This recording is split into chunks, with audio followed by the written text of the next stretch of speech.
Ragging ನಿಮ್ಗೆ ಯಾವುದು ತುಂಬ ಇಷ್ಟ ಆಗಿದ್ದು ಅಥವಾ ನಿಮ್ಗೆ ತುಂಬ ಕಷ್ಟ ಕೊಟ್ಟಿದ್ದು ಅಥವಾ ನೀವು ಒಬ್ಬ ಜೂನಿಯರ್ ಇಂದ ರ್ಯಾಗಿಂಗ್ ತಗೊಂಡಿದ್ದು? ಇಲ್ಲಿ ಫಸ್ಟ್ ರ್ಯಾಗಿಂಗ್ ಅಂದ್ರೆ ಏನು ಗೊತ್ತಿರಲಿಲ್ಲ. ಇಲ್ಲಿ ಬಂದ್ಮೇಲೆ ಅದು ರ್ಯಾಗಿಂಗ್ ಎಲ್ಲ ಇರುತ್ತೆ ಅಂತ ಹೇಳಿದ್ರು ಬಂದ್ಮೇಲೆ. ಆದ್ರೆ ನನಗಂತೂ ಆ ಪರಿ ರ್ಯಾಗಿಂಗ್ ಏನು ಅನ್ಸಿಲ್ಲ. ನನ್ನ ಲೆವೆಲ್ ಏನು ರೀಚ್ ಆಗಿಲ್ಲ ಅನ್ಸುತ್ತೆ. ಬೇರೆ ಕಾಲೇಜ್ ಲೆಕ್ಕ ಹಾಕಿದ್ರೆ ನಾನೇ ಒಂದೆರಡು ಸೀನಿಯರ್ಸಿಗೆ ನಾನೇ ಇಂಡೈರೆಕ್ಟ್ ಆಗಿ ರ್ಯಾಗಿಂಗ್ ಮಾಡಿದೀನಿ ಅಂತ ಅನ್ಸುತ್ತೆ. ಆ ವಿಷಯದ ಬಗ್ಗೆ ನಾವು ಹೇಳಬೇಕು. ಚಾರ್ಕಲ್ ಸ್ಪೆಷಾಲಿಟಿ ಏನಪ್ಪಾ ಅಂದ್ರೆ ಎಲ್ಲರೂ ಜೂನಿಯರ್ಸ್ ನಡ್ತಿದ್ರು. ಇವರು ಅವ್ರ ಮಾತಿಂದಲೇ ಸೀನಿಯರ್ಸ್ ನಟ್ಬಿಟ್ಟಿದ್ದಾರೆ ತುಂಬಾ ಸಲ. ಸೊ ನಾನು ಫಸ್ಟ್ ಅಲ್ಲಿ ಮಾತಾಡ್ತಿರ್ಲಿಲ್ಲ ಸೀನಿಯರ್ಸ್ ಯಾರಿಗೂ. ಹೇಳಿ.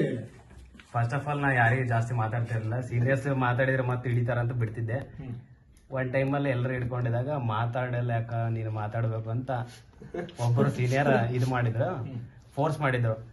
ಅವಾಗಿಂದ ನಾನ್ ಮಾತಾಡ್ತಿದ್ದೆ, ಅವ್ರು ಮಾತಾಡೋದು ಬಿಟ್ಬಿಟ್ರ. ಸೊ ನಿಮ್ಗೋಸ್ಕರ ಇನ್ನೂ 2 ಪ್ರಶ್ನೆಗಳು ಕಾಯ್ತಾ ಇದಾರೆ. ಅದಕ್ಕಿಂತ ಮುಂಚೆ ಮಲ್ಲು ಅವ್ರೊಂದು ಗೇಮ್ ಆಡಿಸ್ತಾರೆ. ಬಾಕ್ಸರ್ ಅಂತ ಒಂದು ಪಿಕ್ ಅನ್ನು ತಗೊಂಡು ಯಾಕೆ ಒಂದೆರಡು ಚೀಟಿ ಒಳಗೆ ಹೋಗ್ಯವಲ್ಲ, ಸ್ವಲ್ಪ ಎಲ್ಲ ಕೈನೇ ಹಾಕಲ್ಲ ಒಳಗಿದ್ದು. ಹಾಕ್ಬೋದು, ಹಂಗೇನಿಲ್ಲ. ಹಾಕ್ತಿದ್ರೆ ಗೊತ್ತಾಗ್ತಾ ಇದೆ ಅನ್ಸುತ್ತೆ ಚಾರ್ಕಲ್ ಸ್ಪೆಷಾಲಿಟಿಗಳು. ತಗೊಳ್ಳಿ ಒಳಗಿರೋದೇ ತಗೋತೀನಿ. ನಿನಗೆ ಅದೇ ಇಷ್ಟ ಅಲ್ಲ ನನಗೆ. ದೀಪಲ್ಲೇ ಸಚ್ಚಿದಾನಂದ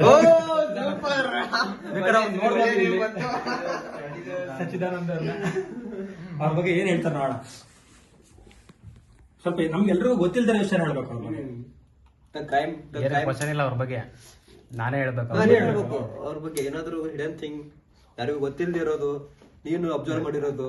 ಹಂಗ ಗೊತ್ತಿಲ್ದಿರೋದ ಎಲ್ರ ಬಗ್ಗೆ ಮ್ಯಾಟರ್ ನನಗೆ ಗೊತ್ತಿದೆ. ಹೇಳೋದು ಬೇಡ, ಅದೆಲ್ಲ ಡಿಸ್ಕ್ಲೋಸ್ ಮಾಡಕ್ ಇಷ್ಟ ಇಲ್ಲ ಅಂತವೆಲ್ಲ.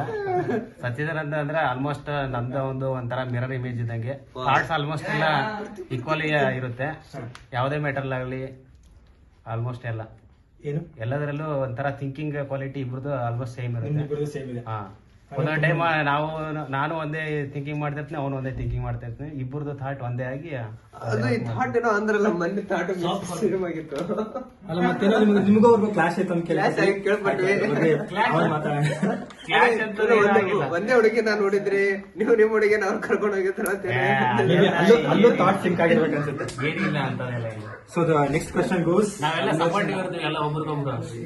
ಹಾಗೇನಿಲ್ಲ, ಒಂದೊಂದ್ಸರಿ ಬೇರೆ ನಮ್ಮ ಫ್ರೆಂಡ್ಸ್ ಇದಕ್ಕೆ ಆಗ್ತಾ ಇರ್ತೀವಿ.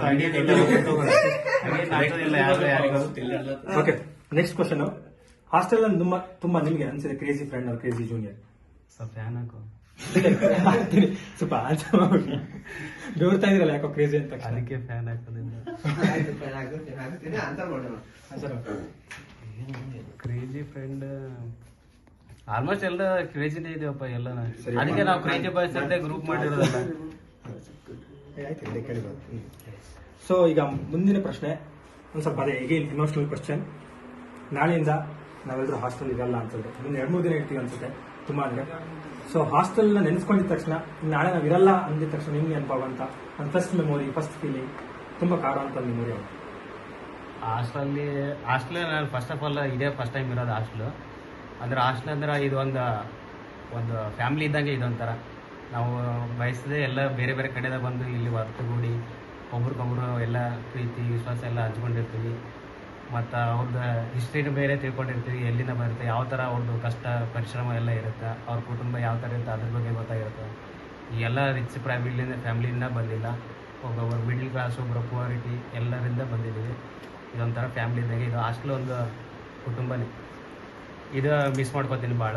ಮತ್ತು ಎಲ್ಲರೂ ಸೇರಿ ಕ್ರಿಕೆಟ್ ಆಡ್ತೀವಿ ಯಾವಾಗಲೂ ಖಾಲಿ ಇದು ಇದ್ದಾಗ, ಕಾಲೇಜ್ ಬಿಟ್ಟಾಗ. ಆಲ್ಮೋಸ್ಟ್ ಯಾರು ಕಾಲೇಜ್ ಅಂತೂ ಹೋಗಿದ್ದೀವಿ, ಕ್ಲಾಸ್ ಇದ್ದಾಗ ಹೋಗಿದ್ದೀವಿ.